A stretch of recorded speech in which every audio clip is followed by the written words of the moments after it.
Nick Cordova was murdered while he was on a FaceTime call with his young children, and 6 years later, his wife Alicia is still demanding answers because his case is still somehow unsolved. This is one of those cases that seems so extremely solvable, and I cannot believe that no one has been charged. Nick's wife Alicia wants his case to stay in the spotlight. She's created a campaign called Noise for Nick, so please share his story. Nick Cordova was 40 years old. He was a husband and a father of two, and he was a co-owner of a heating and cooling company in Gilbert, Arizona called Gilbert Air. On May 27th in 2020, he was on FaceTime with his children. His children were at home and he was at work. His wife Alicia was home doing the dishes. All of a sudden, she could hear a commotion and she instantly called 911 because her children said they had seen someone come in and attack their father, and they could tell that he was obviously in distress. This 911 call is chilling. You can hear Alicia just trying to figure out what is going on. She said that she didn't see a person per se, but she saw something that looked like a GUN or a black glove, and that they seemed to be beating Nick. So while she's on 911 with this dispatcher, she all of a sudden hears someone talking, and she's like, "Who's there? Who's there? What's happening?" Someone comes on that FaceTime call, and it is Dave Sweetman, who is Nick's business partner. But he can't really give her any answers either. He's just sort of like, oh my God. And she's saying, "What is happening, Dave? Please tell me what is happening." He never tells her what is going on there. He just keeps saying, "Oh my God." So Alicia stays on this FaceTime call. She has her children get their shoes on.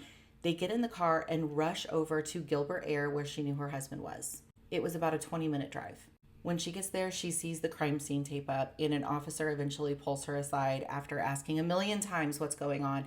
They finally tell her that Nick had passed away. So here's where it gets crazy. Dave Sweetman, his partner, tells police that two men came in the business to rob them. He said that these were two Hispanic men. They were wearing green shirts and COVID masks. He said that one of them knocked him unconscious while the other one was attacking Nick.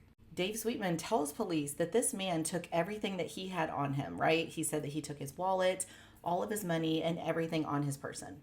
So imagine the cops' surprise when he went to go pat Dave down before they handcuffed him and detained him in the back of the police car until they figured out what was going on.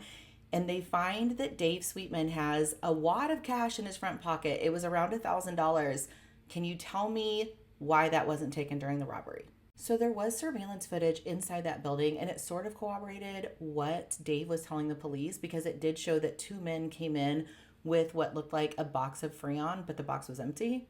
However, there was not a camera in their main office, which is where this entire attack took place, so it didn't give them a ton of answers about what happened in there during that struggle. So again, this case has so much more than other cases have. Police obtained a video showing a suspect at a nearby gas station just minutes after the murder. Here is his photo. And police also identified a vehicle that they thought belonged to the suspect. It was an older Ford F-150 that was two-toned red and silver. Here is a photo. There is so much more to this case. There's financial things like Dave Sweetman had multiple $1-million life insurance policies on Nick Cordova that Sweetman himself was the beneficiary. Also, Alicia had told police that just before Nick was murdered, Dave Sweetman had taken a $30,000 loan out on the business and hadn't told Nick about it.